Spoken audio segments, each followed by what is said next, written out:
ओम श्री परमात्मने नमः। ओम नमो भगवते वासुदेवाय। ओम नमः शिवाय। आषाढ़ मास महात्म्य अध्याय 3 की पावन कथा में हम आज सुन रहे हैं सोमनाथ की महिमा। महादेव जी देवी पार्वती से कहते हैं कि हे देवी, जितने भी ग्रह दोष और भूत दोष हैं तथा जो भी डाकनियां, प्रेत, वेताल, राक्षस, ग्रह, पूतनाएं, पिशाच, यातुधान, मातृकाएं, नवजात शिशुओं का अपहरण करने वाली राक्षसियां, बाल ग्रह, वृद्ध ग्रह, ज्वर रूपी ग्रह, अतिसार, भगंदर, पथरी रोग, मूत्रकृच्छ, अन्यत्र सहस्त्रों रोग, दुर्नामिका अर्थात बवासीर, कोढ़ तथा अन्य रोग व्याधियां हैं, वे सभी सोमनाथ के समीप जाकर उनका दर्शन करने से उसी प्रकार से नष्ट हो जाती हैं जैसे कि जलती हुई आग में डाला हुआ ईंधन तत्काल जलकर भस्म हो जाता है। हे देवेश्वरी, सोमेश्वर नाम से प्रसिद्ध ये जो पश्चिम भैरव हैं, काल अग्नि रुद्रनाथ, जिनका नामांतरण सुना गया है, उनमें मैं स्वयं ही भक्तों पर अनुग्रह करने के लिए निवास करता हूँ। उस सोमेश्वर लिंग में स्थित होकर मैं मनुष्यों के सब पापों को भक्षण कर लेता हूँ। देहधारियों के देह में विचरण करने वाला जो प्राण है, उसी के समान जो सबका प्राण है, यह ब्रह्मांड जिसके भीतर स्थित है और जो एक होकर भी अनेक रूपों में व्यक्त है, वही शिव स्वरूप में भक्तों पर कृपा करने के लिए सोमनाथ लिंग में निवास करता हूँ। संपूर्ण वेद एवं महर्षिगण जिनकी प्रशंसा किया करते हैं तथा जिनके द्वारा परम ब्रह्मा के स्वरूप की प्राप्ति होती है, वे ही ये सोमनाथ महादेव प्रभास तीर्थ में विराजमान हैं। जैसे घर में छिपे हुए रतन को कोई नहीं पाता, उसी प्रकार मेरे प्रभास रूपी घर में रतन के समान स्थित इस सोमेश्वर लिंग के यथार्थ स्वरूप को कोई नहीं जानता। पूर्व काल में यह शिवलिंग सब पाताल का भेदन करने वाला था तथा कोटि कोटि सूर्यों तथा प्रलय अग्नि के समान तेजस्वी था। इसलिए पूर्व काल में सोमनाथ को काल अग्नि रुद्र कहा जाता है। हे देवी, इस प्रकार संक्षेप से मैंने तुम्हें सोमेश्वर देव का महात्म्य बताया है, जो सब पातकों का नाश करने वाला है। महादेव जी देवी पार्वती से आगे कहते हैं कि हे देवी, मैं प्रभास क्षेत्र में रुद्राक्ष की माला धारण किए हुए शांत भाव से स्थित हूँ। मेरा आदि, मध्य और अंत कहीं नहीं है। मैं कमल के आसन पर बैठा हुआ सबको वर देने के लिए उद्यत हूँ। हिम, कुंद और चंद्रमा के सदृश मेरा गौर वर्ण है। मेरे वाम भाग में विष्णु तथा दक्षिण भाग में ब्रह्मा जी विराज रहे हैं। मेरे उदर में चारों वेद और हृदय में सनातन ब्रह्मा स्थित हैं। मेरे नेत्रों में अग्नि, चंद्रमा और सूर्य का निवास है। हे देवी, ऐसे स्वरूप से मैं प्रभास क्षेत्र में रहता हूँ। यह सुनकर देवी पार्वती ने हर्ष गदगद वाणी में भगवान देव देवेश्वर शिव का भक्ति पूर्वक स्तवन किया। देव, महादेव, सर्वभावन हे ईश्वर, आपको नमस्कार है। आप समस्त देवताओं के स्वामी हैं, आपको नमस्कार है। आप परमेश्वर को नमस्कार है। आप अनादि हैं, संपूर्ण सृष्टि के विधाता हैं, आपको नमस्कार है। आप सर्वत्र व्यापक ईश्वर हैं, आपको नमस्कार है। आप सब में स्थित हैं, आपको नमस्कार है। आप धाम, तेज के भी धाम, प्रकाशक क्या आश्रय हैं, आपको नमस्कार है। आप सृष्टिदाता को नमस्कार है। मोक्षदाता परमेश्वर, आपको नमस्कार है। पार्वती के इस प्रकार स्तवन करने पर भगवान शिव ने संतुष्ट होकर देवी पार्वती से कहा कि हे महाप्राज्ञी, मैं तुम पर प्रसन्न हूँ, तुम अभीष्ट वरदान मांगो मुझसे। तब देवी पार्वती ने कहा कि हे देवेश्वर, प्रभास क्षेत्र का महात्म्य मुझे फिर से कहिए। भगवान विष्णु द्वारकापुरी छोड़कर किस कारण प्रभास क्षेत्र में निवास करते हैं, जिन्होंने पूर्व काल में वराह रूप धारण करके पर्वत, वन और काननों के सहित संपूर्ण पृथ्वी का उद्धार किया तथा नरसिंह रूप धारण करके हिरण्यकशिपु का संहार किया। वेद जिन्हें प्रत्येक युग में सहस्त्रों चरण, सहस्त्रों नेत्र तथा सहस्त्रों मस्तक वाले कहकर उनकी स्तुति किया करते हैं। ब्रह्मा जी का निवास भूत पद्म जिनकी नाभि से प्रकट हुआ है, जो क्षीर समुद्र के उत्तर भाग में शाश्वत योग का आश्रय लेकर शयन करते हैं, जो युगांत का भी अंत करने वाले तथा लोकांतकारी अंत के भी अंतक हैं, लोक मर्यादाओं की रक्षा करने वाले सेतु हैं, वेद वेताओं के भी ज्ञाता हैं और उत्पन्न होने वाले सभी प्राणियों के स्वामी हैं, जो मनुष्यों के आदि प्रवर्तक मनु तथा तपस्वी जनों के तप हैं, तेजस्वी पुरुषों के तेज और गतिमानों की गति हैं। वे श्री हरि द्वारका छोड़कर प्रभास तीर्थ में कैसे चले गए? देवी पार्वती का यह कथन सुनकर महादेव जी ने उनसे कहा कि हे देवी, पृथ्वी पर अनेक क्षेत्र हैं, करोड़ों तीर्थ हैं और उन सब में असंख्य प्रभाव हैं, परंतु प्रभास तीर्थ का प्रभाव उन सबसे बढ़कर है। ब्रह्मा तत्व, विष्णु तत्व तथा रुद्र तत्व, इन तीनों की प्रभास में ही एकत्र उपलब्धि होती है, अन्यत्र ऐसा संयोग दुर्लभ है। प्रभास में लोक पितामह ब्रह्मा जी 24 तत्वों के साथ रहते हैं। दैत्यों के संहारक देव अग्रगण ने भगवान विष्णु 25 तत्वों के अधिपति होकर इस तीर्थ में, प्रभास तीर्थ में स्थित हैं और मैं 36 तत्वों से संयुक्त होकर तुम्हारे साथ प्रभास में निवास करता हूँ। हे शुभे, इस प्रकार तुम केवल प्रभास तीर्थ को ही तत्व में एवं सर्व तीर्थ में समझो। स्त्री, मलेच्छ, शूद्र, पशु, पक्षी और मृग जो भी प्रभास क्षेत्र में मरते हैं, सभी शिव के लोक में जाते हैं। प्रभास के पार्थिव भाग में ब्रह्मा, जल भाग में विष्णु, तेजस भाग में रुद्र, वायु भाग में कुबेर और आकाश भाग में साक्षात सदाशिव रूप में हम स्थित हैं। अमरेश, प्रभास, नैमिष, पुष्कर, आषाढ़ी, दंड, भारभूति और लांगली, ये 8 आदि गुहे हैं जो जल के आवरण में स्थित हैं। हरिश्चंद्र, श्रीशैल, जालेश्वर, प्रीतिकेश्वर, महाकाल, मध्यम, केदार तथा भैरव, ये 8 अति गुहे क्षेत्र हैं जो तेजस तत्व में प्रतिष्ठित हैं। गया, काशी, कुरुक्षेत्र, कनखल तीर्थ, विमल तीर्थ, अट्टहास, महेंद्र और भीम, ये 8 गुहे गुहेत्तर क्षेत्र हैं जो वायु तत्व में स्थित हैं। वस्त्रापथ, रुद्रकोटि, ज्येष्ठेश्वर, महालय, गोकर्ण, रुद्रकर्ण, कर्णाक्ष और स्थाप, ये 8 पवित्राष्टक कहलाते हैं। इनकी स्थिति आकाश तत्व में है।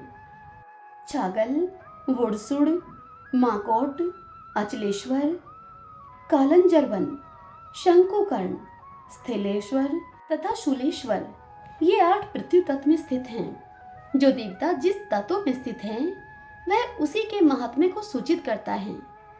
जलीय महातत्व भगवान महाविष्णु को अत्यंत प्रिय है। इसी कारण से भगवान नारायण को जलाशय कहते हैं। जल तत्व में जितने तीर्थ मैंने बताए हैं वे निश्चय ही भगवान नारायण को प्रिय हैं। जल तत्व में भी जो सारभूत तत्व है उसमें ही प्रभास तीर्थ की स्थिति है। अतः श्री हरि प्रत्येक अवतार के समय जल तत्व रूपी प्रभास में ही लय अर्थात अंतर्ध्यान को प्राप्त होते हैं। वे भगवान वासुदेव सूक्ष्म स्वरूप तथा परात्पर पद में प्रतिष्ठित हैं। वे ही पर व्योम स्वरूप शिव आदि अंत से रहित एवं व्यापक हैं। संपूर्ण शास्त्रों, सिद्धांत भूत आगमों तथा विशेषतः दर्शनों में भी उनसे भिन्न या बढ़कर कोई वस्तु नहीं बताई गई है।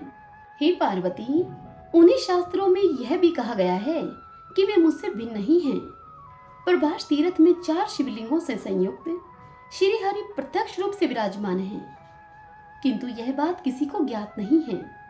प्रत्येक मास की अष्टमी और चतुर्दशी को, सूर्य ग्रहण और चंद्र ग्रहण के समय तथा कार्तिक की पूर्णिमा को मैं स्वयं प्रभास तीर्थ में स्थित शिवलिंगों का पूजन करता हूँ। प्रत्येक माघ मास की पूर्णिमा को सभी तीर्थ सरस्वती और समुद्र के संगम में स्नान करने के लिए प्रभास तीर्थ में आते हैं। उस तीर्थ के नाम का स्मरण करने, कीर्तन करने अथवा मृत्यु काल में वहां उपस्थित होने से भी मनुष्य अपने पूर्वकृत सभी पापों को त्याग देता है। आनर्तसार, सौम्य, भुवन भूषण, दिव्य, 5 नद आदि गुहे, महोदय, सिद्ध रत्नाकर, समुद्रावरण, धर्माधार, कालाधार, शिव गर्भ ग्रह, सर्वदेव निवास तथा सर्व पातक नाशन, ये इस क्षेत्र के नाम हैं जो एक एक कल्प में पृथक पृथक प्रसिद्ध हुए हैं। अब गर्भगृह के नाम सुनो तुम। आदिकाल में उसका नाम प्रमोदन था। उसके बाद कर्मश नंदन, शिव, उग्र, भद्रक, समीनंदन, कामद, सिद्धिद, धर्मज्ञ, वैश्वरूप, मुक्तिद, पद्मनाभ, श्रीवत्स, महाप्रभ, पाप संहार, सर्व कामद प्रद, मोक्ष मार्ग, सुदर्शन, धर्म गर्भ तथा पाप नाशन प्रभास। इसके बाद इसका नाम उत्पलावर्तिका होगा। इस प्रकार ये क्षेत्र के मध्यवर्ती गर्भगृह के कर्मशन नाम बताए गए हैं। इन सभी नामों तथा क्षेत्र की महिमा को सुनकर मनुष्य को मनोवांछित सिद्धि प्राप्त होती है। जो तीनों समय इन नामों का कीर्तन करता है उसे महान ऐश्वर्य की प्राप्ति होती है तथा दिन और रात एवं संध्या काल में किए हुए पापों का नाश हो जाता है। हे देवी पार्वती, केदार क्षेत्र में तथा महालय तीर्थ में जो लिंग है वह और मधमेश्वर, पाशुपतेश्वर, शंकुकर्णेश्वर, भद्रेश्वर, सोमेश्वर, एकारमेश्वर, कालेश्वर, अजेश्वर, भैरवेश्वर, ईशानेश्वर, कायावरोहणेश्वर, चाप्टेश्वर, बद्रिका आश्रम, रुद्रकोटि, महाकोटि, श्री पर्वत, कपाली, देव देवेश्वर, करवीरेश्वर, ओमकारेश्वर, वशिष्ठा आश्रम तथा भूतल पर दूसरे दूसरे जो मेरे पुण्यदायक स्थान हैं वे सभी प्रयाग तीर्थ के साथ प्रभास क्षेत्र में आकर निवास करते हैं। इस तीर्थ के उत्तर में सूर्यपुत्री और दक्षिण में समुद्र है। यही इसके उत्तर दक्षिण की सीमाएं हैं। इसी सीमा के भीतर पाताल से लेकर ब्रह्मांड कटाह पर्यंत जितने तीर्थ हैं सभी निवास करते हैं। हे देवी, दक्षिण में समुद्र से लेकर उत्तर में अर्थात सूर्यपुत्री कौरवेश्वरी नदी तक का जो क्षेत्र है उसके भीतर मैं ही क्षेत्रज्ञ रूप से निवास करता हूँ। मेरा ग्रह रूप यह तीर्थ सूर्य नारायण की किरणों से प्रभाषित होता है, इसलिए इस कल्प में प्रभास नाम से विख्यात हुआ है। यह जो श्रेष्ठ मनुष्य यहाँ आरक और पूज्य रूप से सूर्य का दर्शन करता है वह सब पापों से मुक्त होकर सूर्यलोक में प्रतिष्ठित होता है। उसने मानो सब तीर्थों में स्नान कर लिया है, समस्त बड़े बड़े यज्ञों के द्वारा यजन कर लिया और सभी दान दे दिए उसने और संपूर्ण गुरुजनों को संतुष्ट कर लिया। उसे सूर्यदेव के समीप अग्निकोण में थोड़ी ही दूरी पर सिद्धेश्वर शिव विराजमान है। उनका त्रिलोक पूजित लिंग सब प्रकार की सिद्धियों का दाता है। प्राचीन सतयुग में उसका नाम जोगीश्वेश्वर था। वही कलयुग में सिद्धेश्वर नाम से प्रसिद्धि को प्राप्त हुआ। हे देवी, उसका दर्शन करके मनुष्य सब सिद्धियों को प्राप्त कर लेता है। सूर्य के दक्षिण एवं नृत्य कोण में थोड़ी ही दूरी पर एक पाताल विवर है। वहीं पर पूर्व काल में मंदेह तथा शालकंटकट नामक राक्षस सूर्य नारायण के तेज से दग्ध होकर पाताल में भाग गए थे। वहां पर योगिनियां तथा ब्राह्मी आदि मातृकाएं रक्षा करती हैं। पूर्व कल्प में महोदय नाम से प्रसिद्ध एक शिवलिंग स्वतः प्रकट हुआ। महात्मा जोगेश्वर उसका पूजन करने लगे। वे अपने सब अंगों में भस्म लगाते और भस्म पर ही सोते थे। उन्होंने जप, तप, वृक्ष के समान नाद और नृत्य तथा गीतों के द्वारा महोदय शिव को संतुष्ट कर लिया। तब वे प्रसन्न होकर जोगेश्वर मुनि के समीप आए और उनसे बोले, हे मुनि, हे महामते, तुम दिव्य दृष्टि से मेरी ओर देखो। तुम्हारे मन में जो इच्छा हो उसे तुम कहो। जोगेश्वर ने त्रिनेत्रधारी शिव को अपने सामने उपस्थित देखकर उनके चरणों में मस्तक रखकर प्रणाम किया और उनसे इस प्रकार कहा। वह बोला, हे देव देवेश्वर, मुझे संसार बंधन का नाश करने वाला ज्ञान प्रदान कीजिए। आप में देवी पार्वती में, स्कंद जी में तथा गणेश जी में सदा मेरी भक्ति बनी रही तथा मुझ में निरअहंकारता, क्षमा, शम और दम आदि की वृद्धि हो। यह सुनकर उन महादेव जी ने उससे कहा कि तुम अजर अमर, सब शोकों से रहित महान योगी, अत्यंत शक्तिशाली तथा योग के ऐश्वर्य से युक्त होगे और योगाचार्य के रूप में तुम्हारी प्रसिद्धि होगी। जो तुम्हारे द्वारा पूजित इस शिवलिंग का पूजन करेगा वह सब पापों से मुक्त होकर दिव्य योग को प्राप्त होगा। जो द्विज योग के लिए जैगिश वह गुहा का आश्रय लेगा वह 7 रात में योग युक्त होकर संसार से तर जाएगा। 1 मास के बाद उसे पूर्व जन्म का ज्ञान हो जाएगा। 1 रात में उसे शुद्ध गति प्राप्त होगी। दूसरी रात में वह पितरों को तार देगा और 3 रात में वह समस्त पितरों को तारने की शक्ति प्राप्त कर लेगा। इस प्रकार का वरदान देकर भगवान शिव वहीं पर अंतर्ध्यान हो गए। हे देवी, इस युग में द्वापर युग आने पर जब कलयुग का प्रवेश हुआ उस समय बाल खिल्ले नाम वाले महर्षियों ने प्रभास क्षेत्र में सूर्य स्थल के समीप आकर जैगीश्वर गुहा में निवास करने वाले देवेश्वर शिव की आराधना की। वे 88,000 उद्धरवृता ऋषि 10,000 वर्षों तक तपस्या करके प्रमोदमयी सिद्धि को प्राप्त हुए। तभी से वह जैगीश्वरेश्वर लिंग सिद्धेश्वर नाम से विख्यात हुआ। हे देवी, जब सोमवार के साथ कृष्ण पक्ष की शिव चतुर्दशी आती है उस समय सिद्धेश्वर देव का दर्शन अत्यंत दुर्लभ है।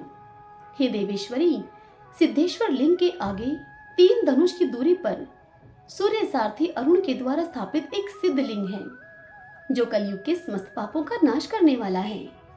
चैत्र मास की शुक्ल पक्षीय त्रयोदशी को जो भी भक्ति भाव से युक्त होकर विधि पूर्वक उस लिंग का पूजन करता है उसे पुंडरीक यज्ञ का फल प्राप्त होता है। इतनी कथा सुनाकर महादेव जी देवी पार्वती से आगे कहते हैं कि हे देवी, कृत समर से लेकर अर्क स्थल तक दोनों देवताओं के मध्य भाग में सूर्य क्षेत्र कहा गया है।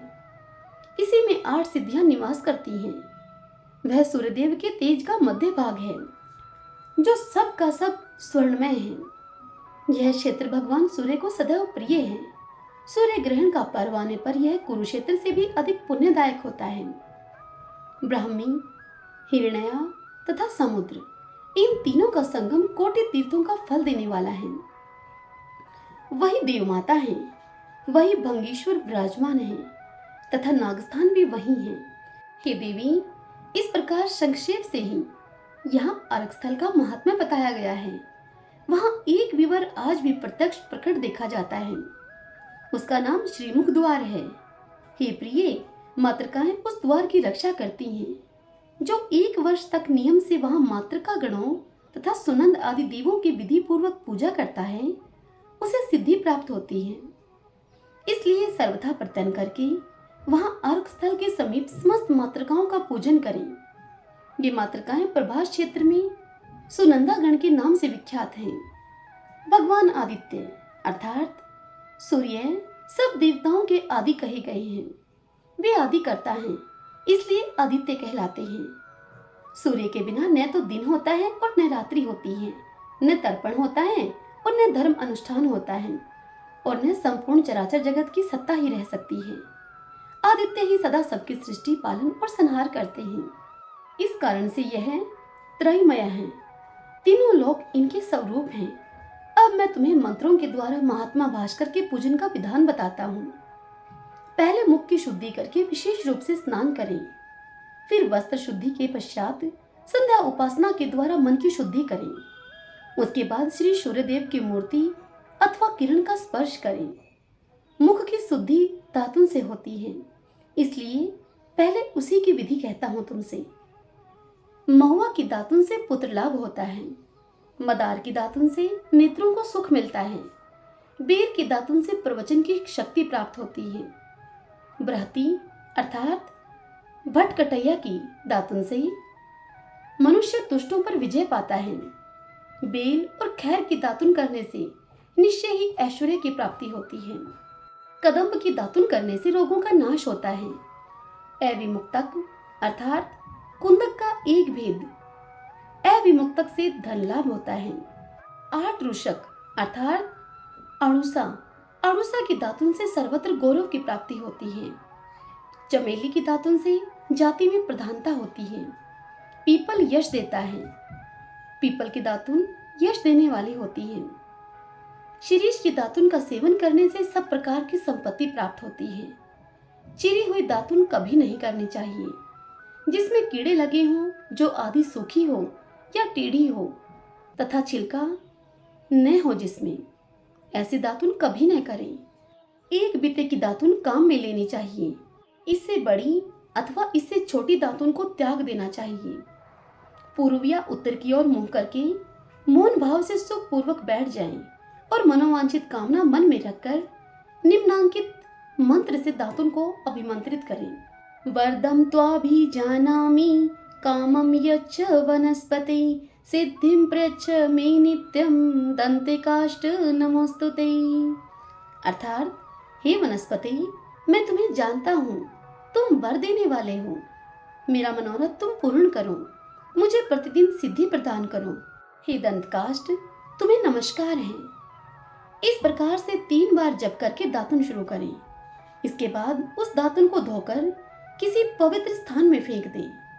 हे पार्वती, बिना चीरी हुई दातुन से जीभ को साफ न करें। यदि उससे जीभ साफ करनी हो तो उसे चीरकर अलग अलग कर लेना चाहिए। प्रतिदिन सवेरे बासी हो जाने के कारण मुख अशुद्ध रहता है, अतः उसकी शुद्धि के लिए सूखी या गीली दातुन अवश्य करें। जिस दिन दातुन का निषेध हो उस दिन 16 कुल्ला कर लें, अथवा उन वृक्षों के पत्तों या सुगंधित मंजन आदि के द्वारा मुख की शुद्धि करनी चाहिए। तदंतर शास्त्र में बताई हुई विधि से स्नान करके स्नानागत तर्पण एवं संध्या वंदन करें। उसके बाद विद्वान पुरुष सूर्य देव को जल की अंजलि दे और पूर्वाभिमुख होकर त्रिअक्षर मंत्र का जप करें। इस प्रकार पवित्र एवं एकाग्रचित होकर तांबे के पात्र में कनेर के फूल रखें। फिर उसमें तिल, चावल, कुशा, गंध युक्त जल, लाल चंदन तथा धूप डालें। इस प्रकार अर्घ्य तैयार करके उस पात्र को अपने मस्तक पर रखें और धरती पर दोनों घुटने टेक कर मूल मंत्र का उच्चारण करते हुए सूर्यदेव को अर्घ्य दें। जो भी मनुष्य इस प्रकार से अर्घ्य निवेदन करता है वह मनुष्य सब पापों से मुक्त हो जाता है। दीक्षा और मंत्र से रहित पुरुष भी यदि भक्ति पूर्वक 1 वर्ष तक इस प्रकार से अर्घ्य दे तो वह अर्घ्य के फल को अवश्य प्राप्त करता है। इस जन्म में वह स्त्री के सहित सुख का भागी होता है और अंत में भगवान सूर्य नारायण में लीन हो जाता है। आप्या यस्व, इस मंत्र से चंद्रमा की पूजा करें। अग्निर्मूर्धा, इस मंत्र से मंगल की।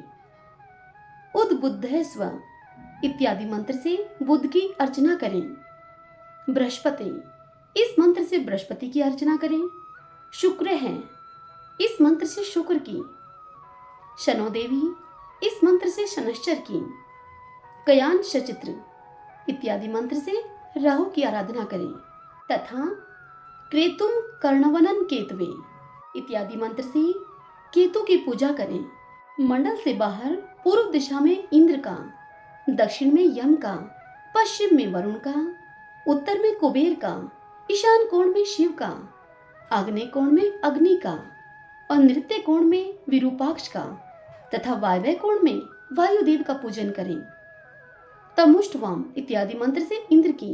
उदिरतांबर इत्यादि मंत्र से यम की। तत्वायामी, इस मंत्र से वरुण की। इंद्रा सोमावत इत्यादि मंत्र से कुबेर की। अग्नि मीले पुरोहितम इत्यादि मंत्र से अग्नि की। रक्षोहणम वाजिन इत्यादि मंत्र से विरूपाक्ष की तथा वाय वायाही इत्यादि मंत्र से वायुदेव की पूजा करें। हे देवी, इन सब देवताओं का कर्मशः पूजन करना चाहिए। मंडल के मध्य भाग में वेदी के ऊपर विराजमान सूर्य देव का ध्यान करके नित्य उनकी पूजा करनी चाहिए। उनके शरीर का रंग लाल है, वे महातेजस्वी हैं, श्वेत कमल के ऊपर बैठे हैं, समस्त शुभ लक्षणों से सुशोभित तथा सब प्रकार के आभूषणों से विभूषित हैं। उनकी 2 भुजाएं और 1 मुख है। उन्होंने अपने हाथ में सुंदर कमल धारण कर रखा है। उनका मंडल गोल है, वे तेज के केंद्र हैं तथा उन्होंने लाल रंग का वस्त्र धारण कर रखा है। यही भगवान आदित्य का सर्वलोक पूजित रूप है। भगवान सूर्य की प्रतिमा का इस प्रकार से पूजन करें। इशेतवा इत्यादि मंत्र से उनके मस्तक की पूजा करें। अग्नि मिले, इस मंत्र के द्वारा उनके दाहिने हाथ का पूजन करें। अगन आयाही इस मंत्र से सूर्यदेव के दोनों चरणों की पूजा करें। आज्री ग्रह इत्यादि मंत्र से पुष्पमाला पहनाएं तथा योगे योग इस मंत्र से पुष्पांजलि छोड़ें। इस तरह सामान्य पूजा करके उनकी विशेष पूजा प्रारंभ करें। समुद्रागच्छ अथवा इमं में गंगे इत्यादि मंत्र से भगवान सूर्य को स्नान करावें। समुद्र जया इस मंत्र से विधि पूर्वक सूर्यदेव के अंगों का प्रक्षालन करें। शीनिवाली इस मंत्र के द्वारा शंख के जल से स्नान करावें। यज्ञम यज्ञ इस मंत्र से आंवला आदि के द्वारा उन्हें उबटन लगावें। आप्या यश्व इस मंत्र को पढ़कर दूध से स्नान करावें। दधि कार्वणो इस मंत्र के द्वारा दही से नहलावें। समुद्र जया अथवा इमं में गंगे यमुने इस मंत्र के द्वारा औषधियों के द्वारा उन्हें स्नान करावें। फिर द्विपदा भी है इस मंत्रों के द्वारा सूर्यदेव का उदर वर्तन करके मानसतोके इत्यादि मंत्र से एक बार स्नान करावें। उसके बाद विष्णु राटमशी इस मंत्र से गंध युक्त जल के द्वारा उन्हें स्नान करावें। तत्पश्चात सौवर्ण मंत्र से पाद निवेदन करें। इदम विष्णु विचक्र में इस मंत्र से अर्घ्य दें। वेदोषी ये मंत्र बोलकर उन्हें यज्ञोपवीत पहनावें। बृहस्पति इस मंत्र से वस्त्र दें। येन श्रियम प्रकुर्वाण इस मंत्र से फूल की माला धारण करावें। धूरसी इस मंत्र से गूगल के सहित धूप दें। समिद्धो आयजनन इत्यादि मंत्र से अंजन दें। युज्जान इत्यादि मंत्र से सूर्यदेव को गोरोचन का तिलक लगावें। तत्पश्चात दीर्घायुत्वाय इत्यादि मंत्र से आरती करें। सहस्त्र शीर्षा पुरुष है इत्यादि मंत्र से सूर्यदेव के मस्तक की पूजा करें। नमः शंभवाय इत्यादि मंत्र से भगवान सूर्य के नेत्रों का स्पर्श करें। विश्वतः चक्षु है इस मंत्र को पढ़कर सूर्यदेव के समस्त विग्रह का स्पर्श करें। तदंतर श्री सचते लक्ष्मी सच इत्यादि मंत्र से सूर्य प्रतिमा के सब अंगों में पूजन करें। इस प्रकार तीनों समय आदरपूर्वक भगवान सूर्य का पूजन करें।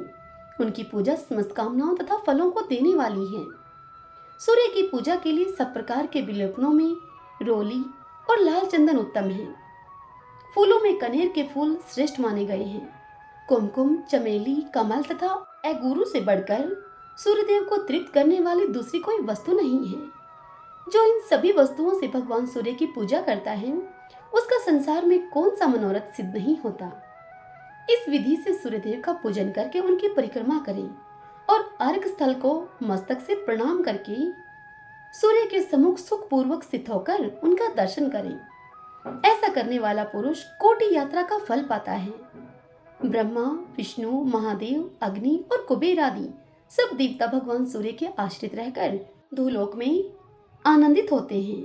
इसलिए मैं सूर्य के समान दूसरे किसी देवता को नहीं देखता हूँ। हे महादेवी, सूर्य की स्तुति करके मंत्र उच्चारण पूर्वक उनकी 7 बार परिक्रमा करनी चाहिए। तमुष्टवाम यह ऋग्वेदीय मंत्र पहली परिक्रमा के लिए बताया गया है। एतोन्विंद्र सत्वाम इस मंत्र से दूसरी परिक्रमा कही गई है। इंद्र शुद्धो न आगहि इस मंत्र से तीसरी परिक्रमा करनी चाहिए। इंद्रम शुद्धो मीनोरयिम इत्यादि मंत्र से चौथी परिक्रमा बताई गई है। अस्य वामस्य इत्यादि मंत्र से 5वीं परिक्रमा करनी चाहिए। त्रिभिष्टवम देव इस मंत्र से 6ठी परिक्रमा का विधान है तथा सामगान करने वाले मनीषी पुरुषों ने जो 10 प्रकार के सामगान किए हैं उनके द्वारा 7वीं परिक्रमा करनी चाहिए। हितकार, पर्णव, उद्गीत, प्रस्ताव, प्रहर, आर्णक और निधन ये 7 प्रकार के साम कहे गए हैं। हिकार और पर्णव न रहने पर 5 प्रकार का साम बताया गया है। पूर्वोक्त 7 प्रकार के साम के अतिरिक्त साध्य नामक 8वां साम है। 9वां वामदेव साम है और 10वां ज्येष्ठ साम कहा गया है, जो ब्रह्मा जी को परम प्रिय एवं उत्तम प्रतीत होता है। इन सब सामों का विधि पूर्वक जप करना चाहिए। जो निष्काम भाव से भगवान सूर्य की पूजा करता है वह इस क्षेत्र के महात्म्य से तथा अर्घ सूर्य के प्रभाव से निश्चय ही मोक्ष को प्राप्त होता है। दूसरे स्थानों में 1 करोड़ ब्राह्मणों को भोजन कराने से जो फल होता है, वही अर्घ स्थल में 1 ब्राह्मण को भोजन कराने से प्राप्त होता है। सूर्य ग्रहण में जो स्नान, दान, जप और होम किया जाता है, वह सब यहाँ अर्घ स्थल के प्रभाव से कोटि गुना हो जाता है। जो मनुष्य माघ मास के कृष्ण पक्ष में रविवार से युक्त सप्तमी को अर्घ स्थल के समीप जागरण करता है, वह परम गति को प्राप्त होता है। उस क्षेत्र में निवास करने वाले सभी मनुष्यों के लिए अर्घ स्थल पूजनीय है। कल्याणकामी पुरुषों को चाहिए कि वह भगवान सूर्य पर जल में पैदा हुआ या फिर मुरझाया हुआ अथवा किसी दोष से दूषित हो या बासी फूल न चढ़ावे कदापि। यह सुनकर पार्वती जी ने महादेव से पूछा कि हे भगवान, सूर्यदेव को राहु कैसे ग्रस लेता है? तब महादेव जी ने देवी पार्वती से कहा कि हे देवी, मैं ग्रहण का कारण तुमसे बतलाता हूँ, सुनो। विशेष समय आने पर सूर्यदेव अपनी किरणों से अमृत की धारा बहाते हैं।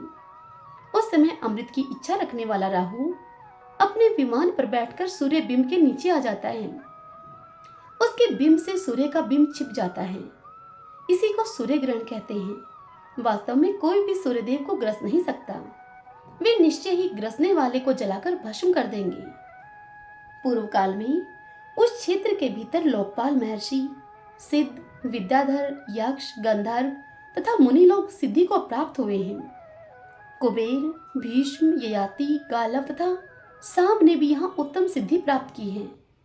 यह महात्म्य कथा नास्तिक, श्रद्धाहीन, क्रूर, दोषदर्शी एवं सठ मनुष्य से कभी न कहें।